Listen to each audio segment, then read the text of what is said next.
Iya ya Bang, Bang. Mau bahasa Mandarin dengan gue. Ya udah, Bang, Oi, ya, oi. ya kita diskusi temanya Kristen dari mana, oi? Oh Ya, ya, dari Antokia. Dia sudah jawab itu. oke, Asal mulanya. silakan.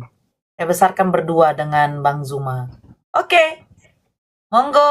Ah, Bang Juma gak berotak tuh terkenal. Di dalam kitabnya orang Yahudi yang diambil Jain, oleh kau sudah kenal saya toh? Anak yang Ambon ini, diambil anak oleh Maluku. yang diambil oleh orang Kristen tanpa sah. Di Ulangan 27 diterangkan terkutuklah orang yang tidak menepati perkataan hukum Taurat ini dengan perbuatan, dan seluruh bangsa itu haruslah berkata amin. Paulus mengajarkan pengikutnya untuk meninggalkan hukum Taurat. Jadi berdasarkan Ulangan 27, pengikut Paulus itu adalah orang-orang yang dikutuk oleh Elohim karena tidak menjalankan hukum Taurat dengan perbuatan, dengan praktek. Bagaimana menurut saudara, apakah Anda rela ikhlas akan kutukan Tuhannya Yahudi terhadap saudara? Silakan.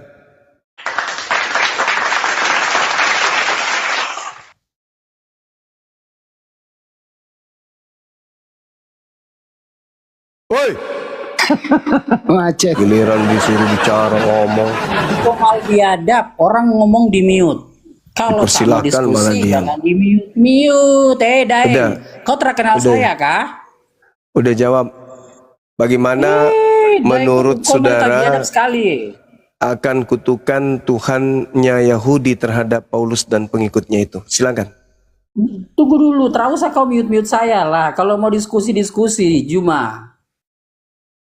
Ya itu sudah Bilang kau punya dibuka. antuk-antuknya itu. Nuan-nuan yang nyong-nyong biadab semua. Sudah Terapau dibuka sopan itu, sekali. sudah dibuka. Sekarang kamu jawab.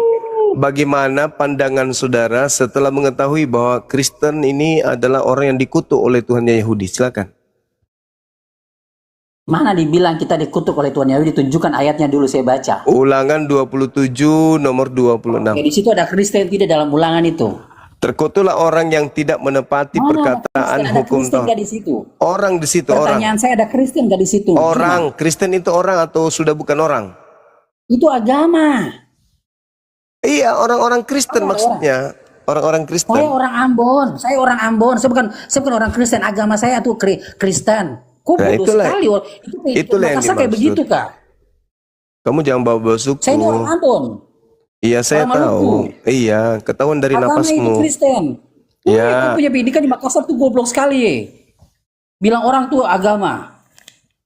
Bikin Enggak, malu.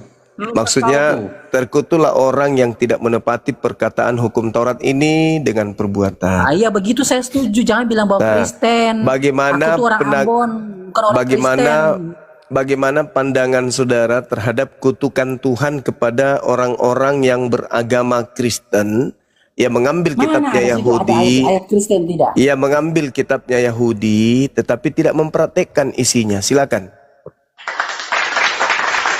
Masih bagus kami punya Yahudi yang dekat sama-sama Ibrani tuh kami, daripada punya kalian yang abil, yang jauh sekali, yang gak ada hubungan tuh, nggak malu. Saudara, kita mau diskusi Harusnya ilmiah di dalam sini. karya ilmiah ada footnote, ada catatan kaki. Pertanyaannya sederhana.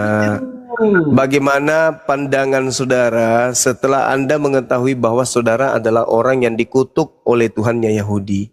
Apa tanggapan saudara? Silakan. Bukan saya, kau yang terkutuk. Dalilnya jelas, terkutuklah orang yang tidak menepati perkataan hukum Taurat ini dengan perbuatan. Nah, saya ingin... Hukum Taurat bagi kami sudah digenapi oleh Yesus. berarti Anda tidak melakukan dengan perbuatan. Itu hanya untuk orang-orang Yahudi. Kami ini bukan orang Yahudi. Kami ini Kristen Indonesia asli. Tak usah disama-samakan. Berarti Anda tidak menjalankan, berarti Anda tidak menepati perkataan hukum Taurat dengan tidak, perbuatan. Itu sudah selesai oleh Yesus. Nah, berarti Anda dikutuk. Berarti Anda dikutuk, kan udah jelas. Kau yang terkutuk. Lah itu dalilnya kok. Mau bikin diri kayak Arabik, mau kayak bikin diri kayak orang yang Murabi, tidak menepati perkataan hukum Taurat ini dengan perbuatan, dan seluruh bangsa itu harus berkata amin. Itu Tidak ada itu dalil. koko yang baca sendiri sudah itu. Itu dalil, itu dalil. Dalil. Nah, Tapi tidak ada agama saya di situ sebutkan. orang yang tidak menjalankan hukum Taurat dengan praktek itu Saya dikutuk bukan oleh orang Tuhannya Ibrani. Yahudi. Kau suruh saya menjalankan ngapain? Itu kan adat istiadat dia. Harus Lah, terus disunat, harus kenapa? mengikut ini. Ngapain? Ya, terus kenapa ada buku itu di dalam kitab saudara? Untuk apa? Kalau Anda tidak bukan bagian daripada hukum Taurat. Kita Kristen ini berpusat di Barat. Bukan di Yahudi. Eropa. Bukan di Yerusalem. Itu kita Kristen. Kamu tahu cikal bakal kami itu dari mana? Antioquia. 12 murid Yesus itu terbagi.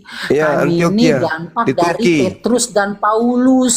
Iya, maksud saya, Jangan kenapa kau ada sama-samakan kitabnya? kami dengan Yahudi.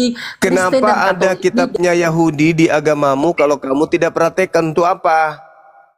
Kita ini kan Kristen Indonesia, sudah diselesaikan Iya, sama Yesus. untuk Ngapain apa? lagi? Untuk apa? Untuk apa kitabnya Yahudi ada terjemahannya di agamamu kalau ternyata kamu tidak mempraktekkan isinya? Untuk apa? Ya, itu ada sebagai untuk mengingat bahwa Alkitab bahwa- kami ini berasal dari bangsa Israel yang dimana untuk dipakai sejarahnya nyamar-nyamar dari situ. biar dianggap gitu. Yesus datang sudah menggenapinya. Yesus Nah, datang berarti- sudah menggenapinya. Jadi sudah Berarti hukum selesai. Taurat tidak Dia kamu sudah praktekkan menanggung. lagi. Berarti Dia hukum sudah Taurat tidak kau menanggung praktekkan. buat kita semua. Berarti kamu sudah tidak mempraktekkan hukum Taurat. Kan hukum Taurat sudah selesai, hanya Yesus berikan hanya Berarti dua kamu saja. dikutuk. Yang Berarti Yesus kamu ajarkan dikutuk. hanya bagi kami, Bang, hanya Berarti dua. kamu dikutuk karena Yesus sendiri mengatakan, barang siapa yang meniadakan hukum Taurat dan mengajarkan kepada orang lain, maka dia akan menempati neraka, gitu loh. Dia akan menempati neraka. Matius Menempati 5 nomor neraka, 19. Kok mungkin yang menerap? Itu ucapan Yesus. Orang Kristen itu akan menempati neraka, kata Yesus. Jelas kok dalilnya. Jadi nggak usah ribut kayak apa, rebutan panci. Islam yang menempati neraka. Enggak, Yesus Pola mengatakan, sekali.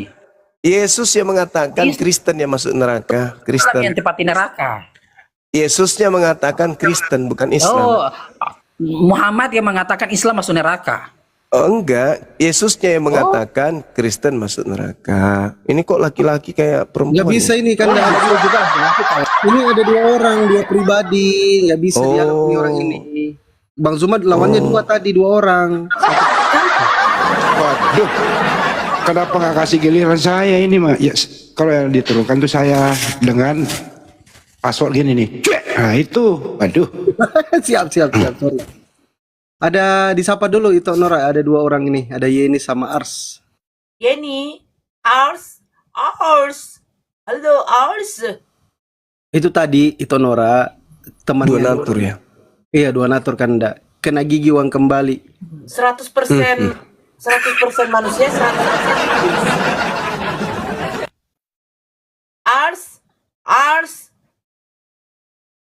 Ars bintang di langit. Oh alah, heran aku orang yang minta naik udah dinaikkan. Tusa Tusa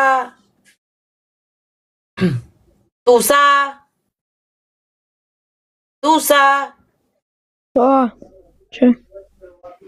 halo Tusa.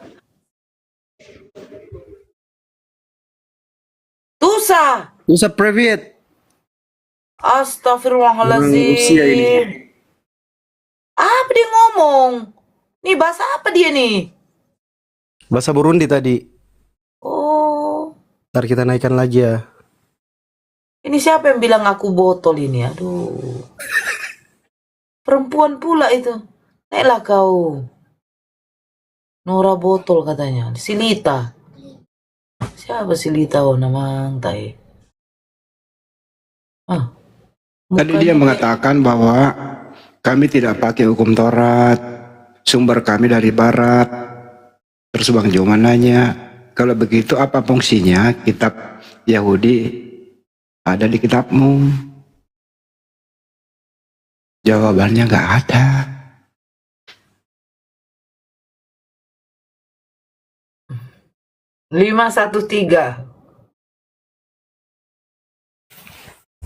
Amran, kalau Kristen Amran silakan naik ya, kirim permintaan Bang Amran. Yang bilang shalom tadi itu silakan naik yang Kristen. 513 Rian. Assalamualaikum. Waalaikumsalam Muslim Bang. Ya, saya ada yang mau tanyakan sama Waduh.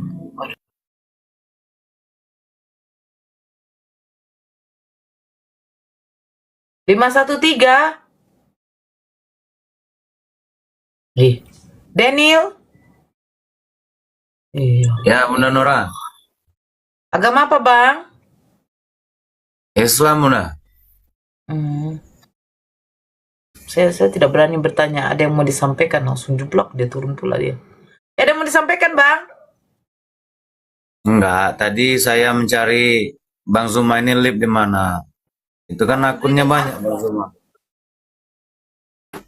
Yang mana yang asli akun Bang Zuma nih? Yang ini ya? Iya Bang, nggak mungkin lah kami naikkan yang palsu loh Bang. Bukan, tadi aku ketikkan banyak nama itu. Bunda Nora. Pada waktu live aja Bang, di follow. Kalau belum live nggak usah di follow dulu, takutnya juga ada yang apa, itu aja Bang. Ini yang asli, Bang. sudah aku follow. Bunda Nora, aku follow dulu ya Bunda. Ya silakan. Soalnya nggak apa-apa, Bang. banyak akun mengatasnamakan Bang Suma, apalagi yang sekarang itu gencar-gencarnya nipu-nipu itu yang sahabat Bang Suma tuh. Nah itu yang takutnya Bang. Iya, ngejapri orang, terus mengatakan saya ponaannya Bang Suma lagi butuh dana, tolong ditransfer ke aku aja ponaannya. Itu ada tuh yang diteruskan. Saya udah capek juga umumkan, tapi masih ada juga orang yang layani, ladenin. Gitu. Tadi kan saya cari yang live tadi Bang Zuma. Ternyata ini yang betul. Iya betul Bang. Ada tuh yang mirip-mirip suaranya Bang Suma tuh.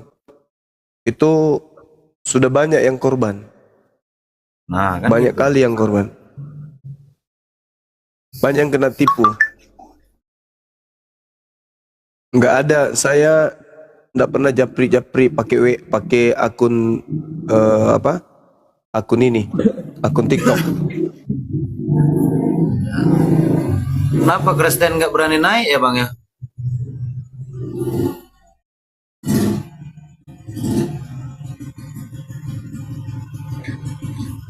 Oke ya Bang.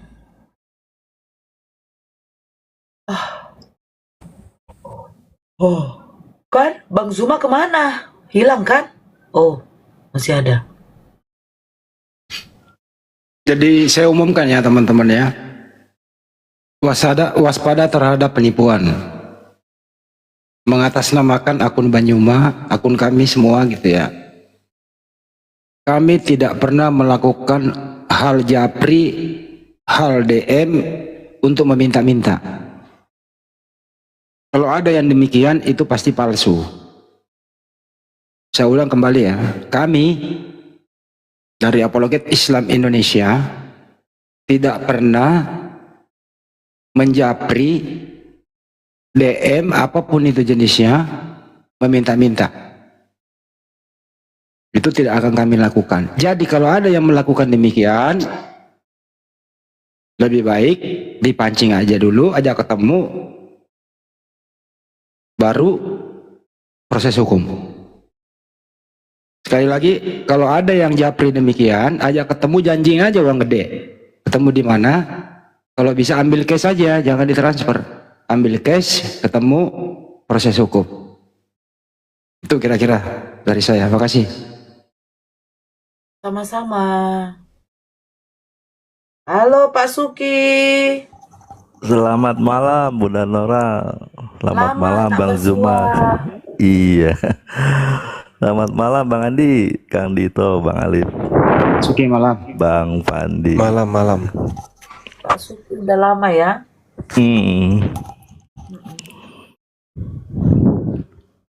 Apa nih? Topinya Banyuma, Pak Suki. Apa fungsi hukum Taurat atau kitab Yahudi di kitab Anda gitu? Silakan. Fungsinya.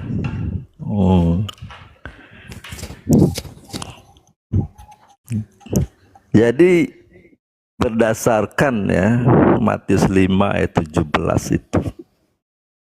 itu menggenapi Yeremia 31 ayat 31 sampai 33.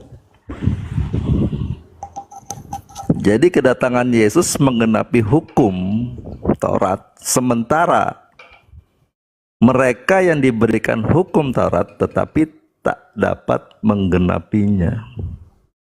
Jadi kalau di Yeremia mengatakan mereka tidak setia terhadap hukum yang diberikannya. Sehingga Tuhan memberikan janji yang baru.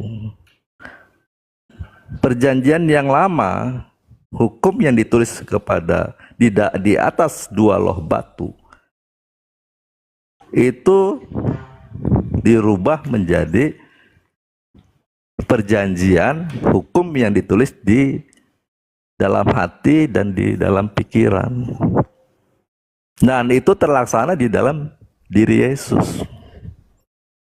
Sehingga hukum Taurat yang tertulis itu sudah tidak efektif lagi. Nah, makanya Paulus mengatakan dibatalkan. Yang berlaku sekarang hukum Taurat yang telah digenapi di dalam diri Yesus. Jadi Yesus ini adalah kegenapan hukum Taurat atau hukum Taurat yang hidup. Jadi orang tidak perlu melihat hukum tertulis lagi, tetapi belajarlah kepada Yesus bagaimana cara menggenapinya. Maka Yesus dikatakan sebagai guru. Jadikanlah semua bangsa muridku. Belajar bagaimana menggenapinya. Yesus menggenapi hukum Taurat dengan jalan mengasihi sesama. Karena di dalam Matius 22 ayat 37 sampai 40 mengatakan bahwa dari kedua hukum kasih inilah tergantung seluruh hukum Taurat. Jadi Yesus dapat menggenapi hukum Taurat itu hanya dengan jalan mengasihi. Dan perintahnya Yesus pun hanya satu, yang diterima dari Bapa juga. Yohanes 15 ayat 9 dan 10. Seperti Bapa telah mengasihi aku, demikianlah juga aku telah mengasihi kamu. Tinggallah di dalam kasihku itu. Jikalau kamu menuruti perintahku, kamu akan tinggal di dalam kasihku. Seperti aku menuruti perintah Bapakku dan tinggal di dalam kasihnya. Bapa mengasihi Yesus, lalu Yesus diutus ke dunia, dia mengasihi manusia di dunia. Dan perintahnya, kamu harus saling mengasihi. Yohanes 17 ayat 3. Inilah hidup yang kekal itu, yaitu bahwa mereka mengenal Engkau satu-satunya Allah yang benar, dan mengenal Yesus Kristus yang telah Engkau utus. Yesus mengatakan jika orang mau memperoleh hidup yang kekal, maka dia harus mengenal Dia yang satu-satunya itu, dan mengenal Yesus yang diutus. Nah, bagaimana cara mengenalnya? Dijelaskan di dalam 1 Yohanes 4 ayat 7 dan 8. Saudara-saudaraku yang kekasih, marilah kita saling mengasihi, sebab kasih itu berasal dari Allah. Dan setiap orang yang mengasihi lahir dari Allah dan mengenal Allah. Barang siapa tidak mengasihi, ia tidak mengenal Allah, sebab Allah adalah kasih. Jadi jawaban mengenal Allah dan mengenal Yesus yang diutus itu, sehingga orang itu memperoleh hidup yang kekal, adalah dengan cara mengasihi. Sebab Allah itu kasih. Kalau orang mengasihi berarti dia melihat Pak Sugi cukup dulu ya, nanti ditanggapi Pak Juma dulu ya. Boleh, ini kayak di Ya. nggak ada korban bang di sini, nggak akan ada yang bisa jadi Anda korbankan. Jadi gini, Ya. Yesus mengasihi. Apa sih mengasihi itu? Menurut Yesus loh ya, bukan menurut gereja. Kalau gereja mengasihi ya membantah firman Tuhan, itulah Kristen. Yesus yang dimaksud mengasihi Bapa itu adalah melakukan segala sesuatu seperti yang diperintahkan Bapa. Apa yang diperintahkan Bapa? Ada diperintahkan Bapa menyembah Yesus, korbankan Yesus, minum darah Yesus, makan daging Yesus, ibadah minggu, makan babi, tidak bersunat. Ada diperintahkan Bapak seperti itu? Enggak ada. Jadi mengasihi Bapak itu mentaati perintah Bapak. Yohanes 14:31, Yesus sendiri yang menerangkan itu. Yesus adalah hamba yang suci yang taat kepada perintah-perintah Bapa, bukan menghapuskan. Yesus mengajarkan barang siapa yang meniadakan, jangan menghapuskan semua, meniadakan yang paling terkecil aja. Kata Yesus, menempati tempat terhina, boro-boro mau masuk surga. Jadi orang Kristen ini kumpulan orang-orang yang dikutuk oleh Elohim. Dalilnya jelas itu. Di Matius 23. Itu jelas. Aku berkata kepadamu sesungguhnya semua ini akan ditanggung angkatan ini. Apa yang ditanggung oleh angkatan ini? Celaka. Apa kecelakaan itu? Neraka. Orang-orang ahli Taurat, orang-orang Farisi akan menanggung. Di data Bible jelas sekali menerangkan itu. Bagaimana mungkin kamu dapat meluputkan diri dari hukuman neraka? Sebab itu lihatlah aku mengutus kepadamu nabi-nabi, orang-orang bijaksana dan ahli-ahli Taurat. Separuh di antara mereka akan kamu bunuh dan kamu salibkan. Yang lain akan kamu sesat di rumah-rumah ibadahmu. Dan kamu adiaya dari kota ke kota. Supaya kamu menanggung akibat penumpahan darah orang yang tidak bersalah. Jadi kamu menanggung akibat penumpahan darah orang yang tidak bersalah. Jadi angkatan jahat itu menanggung penumpahan darah terhadap orang yang tidak bersalah tersebut. Mulai dari Habel sampai kepada Zakaria anak bereknya yang kamu bunuh di antara tempat kudus dan mesbah. Aku berkata kepadamu, sesungguhnya semua ini akan ditanggung angkatan jahat ini. Nah, sekarang kalau kita lihat di dalam kitabnya orang Yahudi, terkutuklah orang yang tidak menepati perkataan hukum Taurat ini dengan perbuatan. Paulus dan pengikutnya menjalankan enggak Taurat itu dengan perbuatan? Tidak. Kalau Elohim mengatakan terkutuklah orang yang tidak menepati perkataan hukum Taurat ini dengan perbuatan, dan seluruh bangsa itu harus berkata amin, kiranya Tuhan mengabulkan. Maka Yesus pun mengatakan di dalam Matius 5 nomor 19, orang yang menghilangkan hukum Taurat meskipun yang paling terkecil, lalu mengajar kepada orang lain sama seperti yang Anda lakukan ini, mengajar di sini untuk menghilangkan hukum Taurat, maka dia akan menempati tempat terhina dalam kerajaan langit, alias neraka. Nah, sedangkan yang saudara praktekkan sekarang ini adalah mengabarkan berita bohong, dusta. Dusta yang Anda paparkan saudara barusan, itu bohong.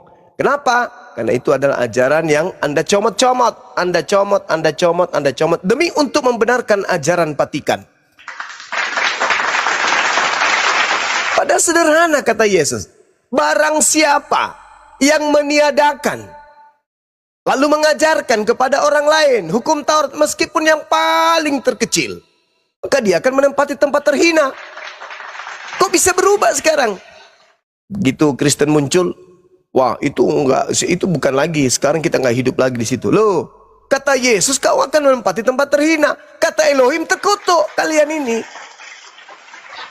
Yesus dan Tuhannya mengatakan kalian terhina, terkutuk.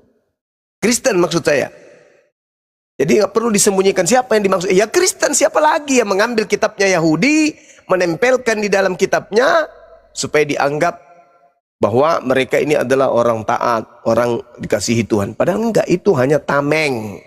Kitabnya Yahudi dipakai oleh orang Kristen hanya sebagai simbol, hanya sebagai tameng untuk menutupi ajaran yang sebenarnya dari Kristen ini. Saya kira begitu saudara. Saya minta pendapat kepada saudara Sugi. Ketika Tuhannya Yahudi berkata, terkutuklah orang yang tidak menepati perkataan hukum Taurat ini dengan perbuatan. Anda mengatakan itu sudah dibatalkan, itu sudah digenapi. Digenapi itu maksudnya dihilangkan. Sedangkan perjanjian-perjanjian kekal Tuhan itu muncul di dalam hukum Taurat. Misalnya perjanjian kekal tentang sunat, perjanjian kekal tentang perpuluhan, perjanjian kekal tentang hukuman, tentang keturunan Abraham, Ismail, Ishak akan menyembah kepadanya. Tidak menyembah kepada anak orang, tidak menyembah kepada makhluk Kristus yang ada di padang gurun. Nah sekarang saya minta saudara menjelaskan. Bagaimana pandangan saudara setelah mengetahui bahwa Kristen ini adalah orang yang dikutuk oleh Tuhan karena tidak menjalankan hukum Taurat dengan perbuatan? Silakan.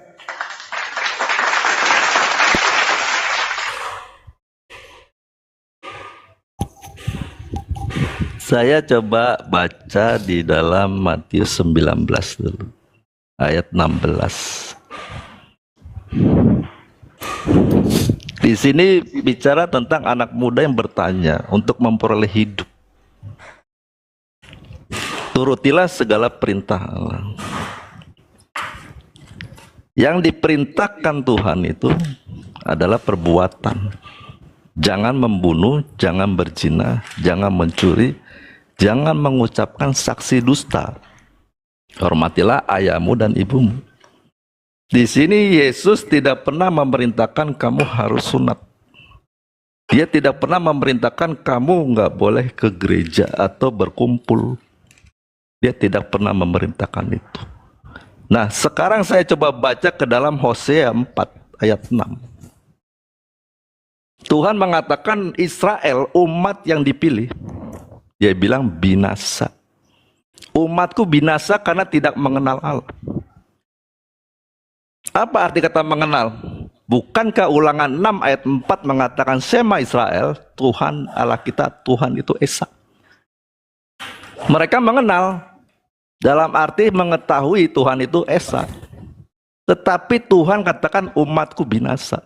Apa penyebab binasanya itu? Di dalam Hosea tadi 4 ayat 1 dan 2-nya itu begini.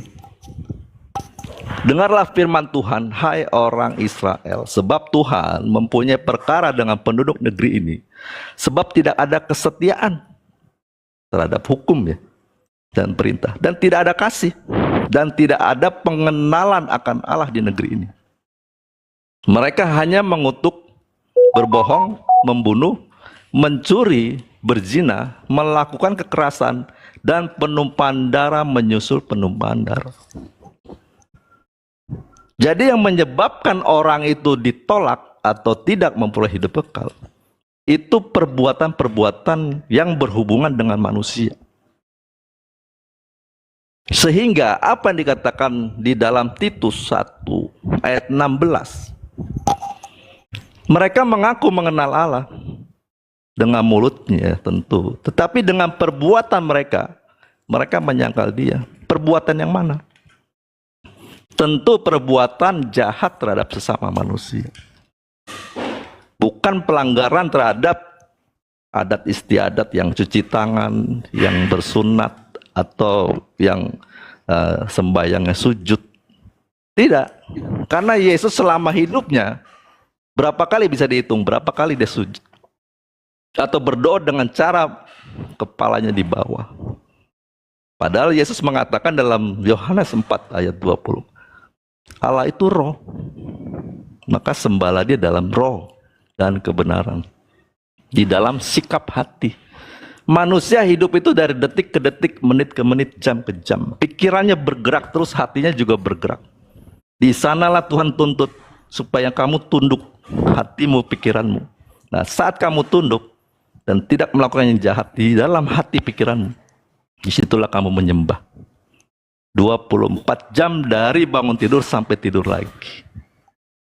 Jadi kalau tadi Yesus mengatakan bahwa dapat menggenapi hukum Taurat, itu karena segala sesuatu yang berasal dari Bapa. Itulah hukum tentang mengasihi. Karena Bapa itu kasih. Jadi kalau saya baca di dalam Ulangan 6, kita baca dari ayat 1. Sebelum nyampe ke ayat 4 dan ke-5. Inilah perintah, yaitu ketetapan dan peraturan yang aku ajarkan kepadamu atas perintah Tuhan Allahmu untuk dilakukan di negeri ini, kemana kamu pergi untuk mendudukinya, supaya seumur hidupmu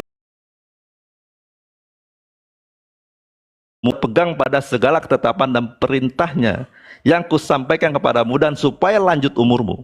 Maka dengarlah, hai orang Israel, lakukanlah itu dengan setia, supaya baik keadaanmu dan supaya kamu menjadi sangat banyak, seperti yang dijanjikan Tuhan Allah nenek moyangmu kepadamu di suatu negeri yang berlimpah-limpah susu dan madunya. Dengarlah, hai orang Israel, Tuhan Allah kita itu Tuhan itu Esa, kasihilah Tuhan. Jadi perintahnya itu mengasihi Tuhan, bukan memperhatikan bahwa Tuhan itu Esa. Sebab mereka mengatakan Tuhan itu Esa, tetapi Tuhan katakan binasa umatku karena perbuatannya jahat. Yesus mengatakan di dalam Yohanes 16 ayat 1, 2 dan 3.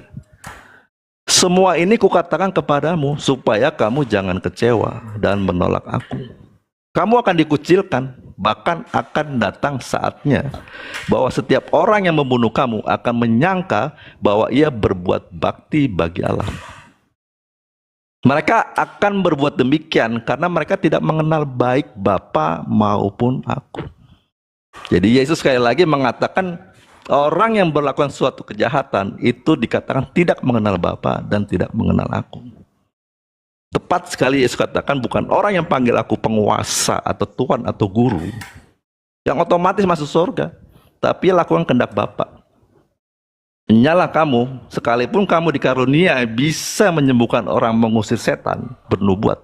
Kalau kamu pembuat kejahatan, aku tidak kenal kamu. Oke, gantian Bang Suki. Gitu, ya lanjut. Ya, ini kebanyakan menipu orang. Biasa. Jadi gini saudara, yang kita permasalahkan di sini adalah bagaimana Tuhan mengutuk orang yang tidak menepati perkataan hukum Taurat dengan perbuatan. Dan penegasan Yesus yang menerangkan bahwa yang meniadakan hukum Taurat itu akan menempati tempat terhina. Sementara Anda tampil di sini, mohon maaf nih, Anda seakan-akan mau menipu kami.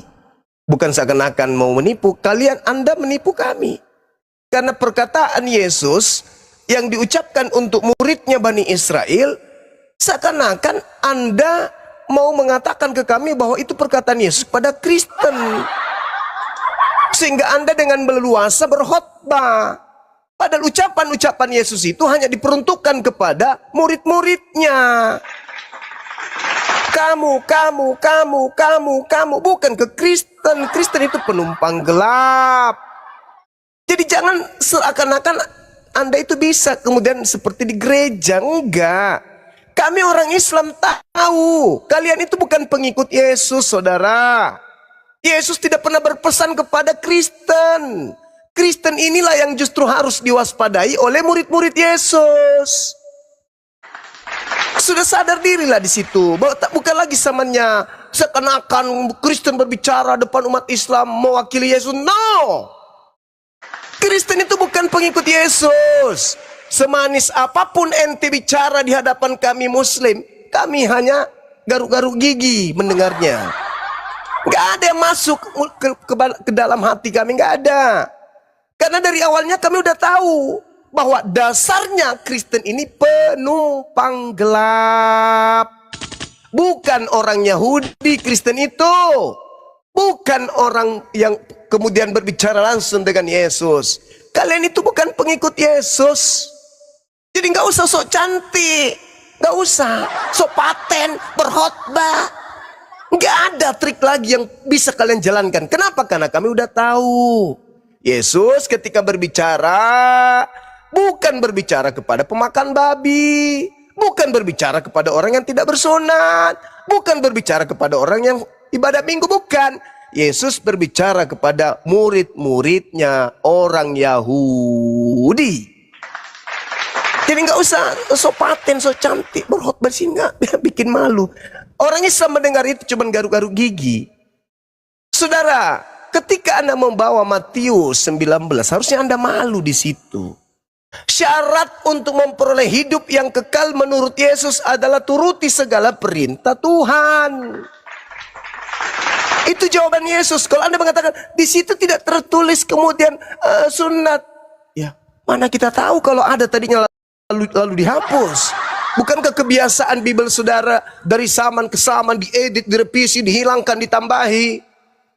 Di situ sudah jelas segala perintah. Apa segala perintah itu? Ya sunat, ya sabat, itu perintah. Ya jangan makan babi, itu perintah. Jalankan itu semua dulu, baru menjadi pengikut Yesus. Jangan ente berbicara, oh, kami pengikut Yesus, nenekmu kiper.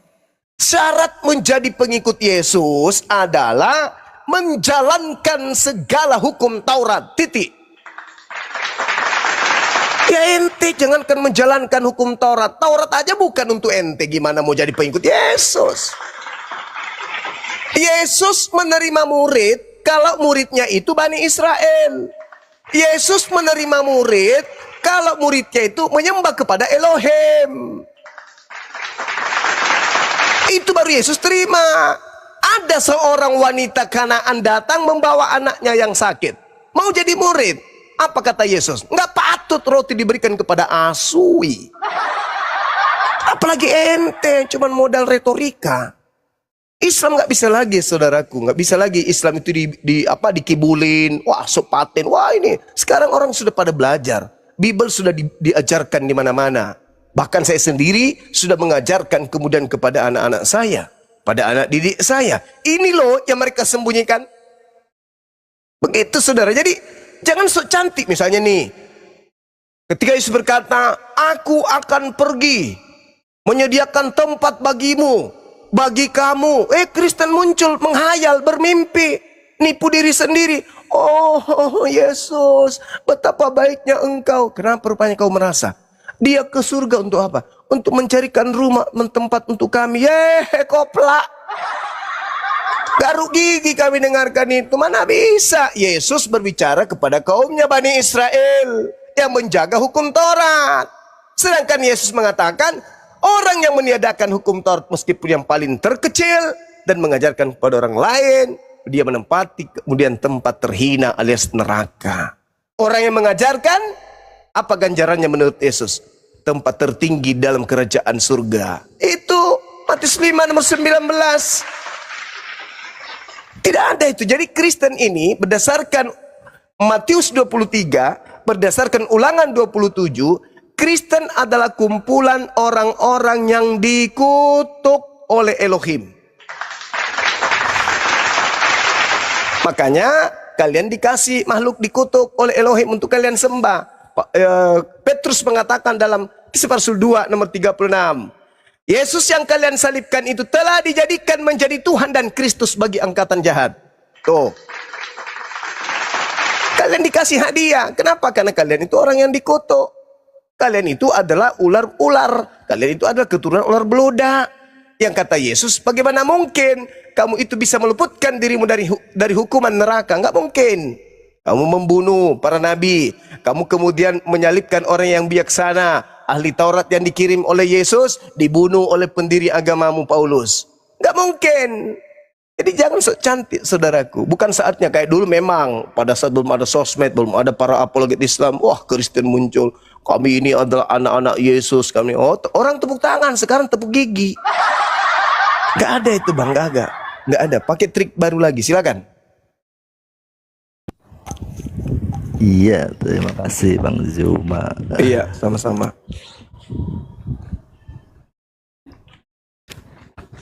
Jadi saya tadi membaca di Matius 19 yang orang kaya itu, Bang. Penekanannya tadi memang di sana tidak ada perintah selain yang tindakannya jahat terhadap sesama. Nah, lalu tadi saya bawa ke Hosea itu meyakinkan, sekalipun dia kenal, tahu bahwa Tuhan Esa, lalu dia juga bersunat, lalu dia juga melakukan makan yang halal-halal, atau cara ibadah mereka juga sujud-sujud, tetapi mereka bisa ditolak karena perbuatan-perbuatan jahat itu. Itu penekanan saya. Nah, di sini di dalam Matius 5 ayat 19, Yesus mengatakan, karena itu siapa yang meniadakan salah satu perintah hukum Taurat sekalipun paling kecil dan mengajarkannya demikian kepada orang lain, ia akan menduduki tempat paling rendah. Yang paling kecil ini adalah yang tersembunyi di dalam hati. Jadi kalau bangsa Yahudi melihat jangan membunuh, dia berpikir yang penting tidak ada yang mati. Tapi Yesus katakan kalau kamu membenci, kamu sudah membunuh. Demikian juga berzina. Saya tidak melakukan perzinahan, tapi dia senang melirik wanita. Jika hatimu menginginkannya, syahwatmu bergerak, kamu telah berzina. Itulah hukum paling kecil. Jadi memang penekanannya, hukum yang membawa orang itu hidup kekal, itu di dalam hal-hal perbuatan sesama.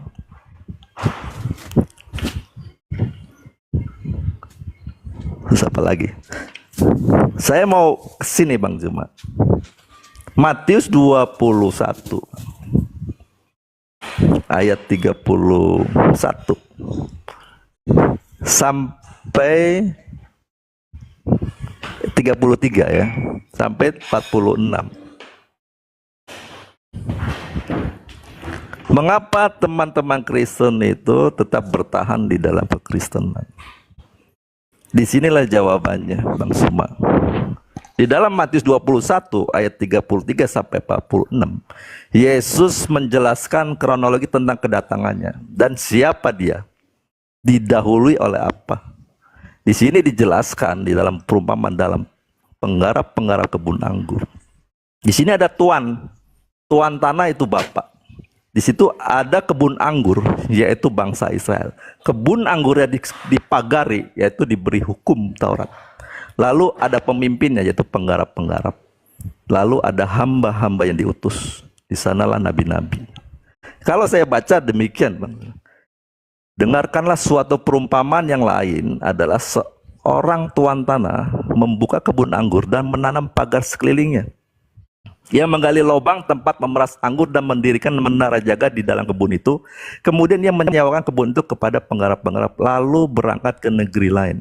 Ketika hampir tiba musim petik, ia menyuruh hamba-hambanya kepada penggarap-penggarap itu untuk menerima hasil yang menjadi bagiannya. Tetapi penggarap itu menangkap hamba-hamba itu, mereka memukul yang seorang, membunuh yang lain, dan melempari yang lain pula dengan batu.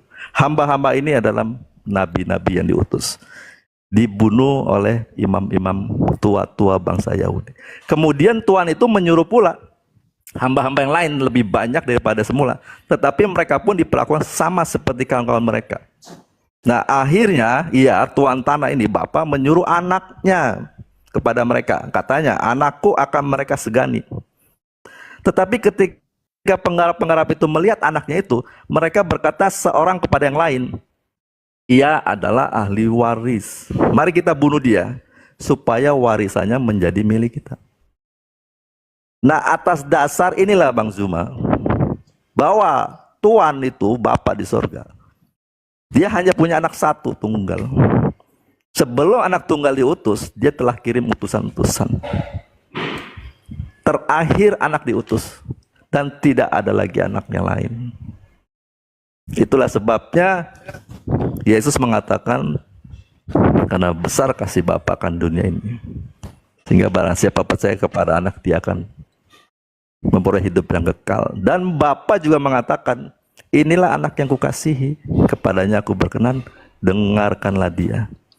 Jadi berita suara itu berita bagi seluruh manusia. Karena janji anak ini yang dijanjikan Bapa itu dimulai kepada Hawa, ibu nenek moyang kita semua. Dan direalisasikan melalui Abraham. Melalui keturunan Abraham, dia bilang kalau ada orang yang memberkati kamu, mereka akan diberkati. Tapi kalau ada orang yang mengutuk kamu, mereka pun akan dikutuk. Jadi betapa kasihnya Bapa itu kepada seluruh manusia. Dan anak yang dijanjikannya itu adalah Yesus itu, yang anak satu-satu tunggal yang tidak berdosa, yang dapat menggenapi hukum itu. Mereka diberi hukum, sebelum hukum itu sampai ke tangannya, mereka sudah melanggar. Mereka sudah membuat lembu sapi untuk disembah. Itulah mereka dikatakan tegar tengkuk dan tidak bisa memperoleh keselamatan. Maka keselamatan diberikan kepada seluruh dunia. Oke, Yesus mungkin lah bisa gantian dasar Bang. kamu. Ya lanjut Bang. Biar ada edukasi nih Bang. Iya terima kasih. Ya, baik.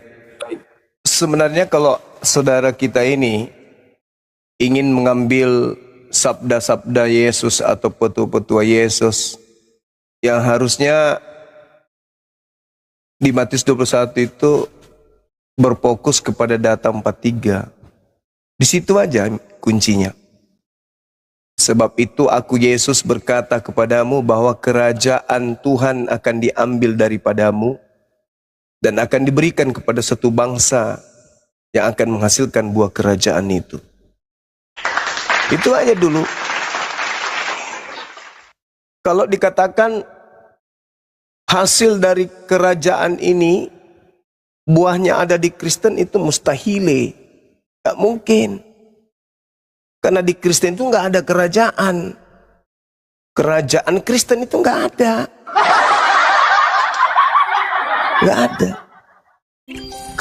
Kerajaan Yahudi, kerajaan orang-orang Yehuda itu ada. Kerajaan Islam ada. Kerajaan Kristen, mana ada kerajaan Kristen? Dan kalau kita sandingkan antara kerajaan Islam dan kerajaan Kristen, buahnya yang mana? Kalau Islam 1400 tahun kerajaan itu tidak pernah pudar sampai hari ini. Kerajaan Kristen yang mana? Vatikan maksudnya. Coba nilai aja Vatikan itu. Apakah bisa disandingkan dengan kerajaan Elohim yang datang kepada Bani Israel? Bisa digabungkan? Enggak. Mereka nggak bisa satu rumah ibadah. Nggak bisa. Tuhan mereka juga tidak sama. Kata siapa mereka orang Yahudi menyembah Yesus? Tidak. Tapi kalau umat Islam, orang Yahudi tidak ada sinagoge, tidak ada mikras, mereka beribadah di masjid. Itu jelas itu. Nah, sedangkan sebab itu aku Yesus berkata kerajaan Elohim akan diambil daripadamu. Berarti bukan dari Bani Israel lagi. Dan akan diberikan kepada suatu bangsa yang akan menghasilkan buah kerajaan itu. Nah, siapa kemudian yang menggaungkan ajaran Elohim, ajaran Tuhan pencipta langit dan bumi? Yang menggaungkan ajaran Nabi Musa, mendudukkan ajaran Nabi Musa semurni-murninya, bahwa hukum yang datang kepada Nabi Musa adalah hukum yang harus dijalankan oleh Bani Israel, bukan dikutuk. Al-Quran tidak pernah mengutuk ajaran tersebut. Berbeda dengan Paulus, mengutuk habis, bahkan mengatakan hukum Tuhan yang datang kepada Musa itu adalah tinja kotoran manusia, sampah, skubalon dalam bahasa Yunani. Engkau akan lepas dari kasih karunia jika engkau mengharapkan kebenaran dari hukum Taurat. Gimana mau ambil kerajaan kalau kayak gitu ceritanya? Sedangkan perintah yang Anda maksud tadi di Matius 19, ketika Yesus mengatakan turutilah segala perintah Elohim. Ya segala perintah Elohim ya turuti. Apa itu? Hukum Taurat. Jangan kau tinggalkan hukum Taurat itu. Jangan membunuh. Nah sekarang orang Kristen bisa nggak lolos dari situ? Jangan membunuh. Berarti jangan bunuh Yesus. Kristen bisa nggak tanpa membunuh Yesus? Nggak bisa. Justru Kristen hadir karena adanya pembunuhan.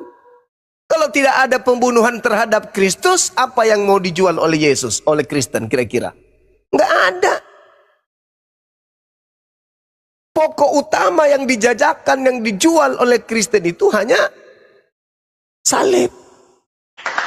Pembunuhan. Sedangkan Yesusnya mengatakan, kalau engkau ingin memperoleh hidup yang kekal, jangan membunuh. Sekarang, boleh nggak Yesus dibunuh? Kalau mau hidup kekal? Nggak boleh. Tapi Kristen bisa nggak? Kristen hidup kekal tanpa pembunuhan terhadap Yesus? Ya nggak bisa. Bagaimana mau hidup kekal Kristen ini? Sementara mereka punya dosa warisan. Tanpa pembunuhan terhadap Yesus, dosa waris mereka nggak lepas. Yesus mengatakan, turuti segala perintah Tuhan. Perintah Tuhan yang mana? Jawab Yesus, jangan membunuh. Berarti boleh nggak membunuh Yesus untuk memperoleh hidup yang enggak boleh. Berarti Kristen nggak lolos. Karena Kristen itu agama yang dibangun dari hasil pembunuhan terhadap Kristus untuk nebus dosa-dosa orang Kristen. Sehingga disebutlah Kristen ini kasih. Rela mengorbankan nyawanya untuk orang Kristen. Berarti membunuh dong. Katanya nggak boleh membunuh. Boleh membunuh ternyata. Jadi di situ saudara. Kalau Anda mengatakan diri Anda pengikut Yesus itu terlalu jauh. Anda pengikut palsu ya. Tapi kalau asli nggak mungkin. Karena pengikut yang asli dilarang membunuh. Sementara Anda menerima hadiah dari pembunuhan. Tanpa pembunuhan terhadap Kristus, ya Kristen mati pucuk. Tanpa akar, tidak bertumbuh Kristen itu. Apa yang mau dijual Kristen kira-kira? Nggak ada. Cuman Yesus yang mau dijual. Lah kalau Yesus tidak dibunuh, apa yang mau dijual oleh Kristen? Salib. Siapa yang ada di atas salibnya? Kalau bukan Yesus. Pak Bom-Bom, ngapain di atas? Main gitar. Dibunuh, yang nggak lolos lagi. Karena untuk mendapatkan hidup yang kekal, pertama jangan membunuh. Berarti jangan menyalib. Berarti bubar Kristen. Kan gitu bang, silakan.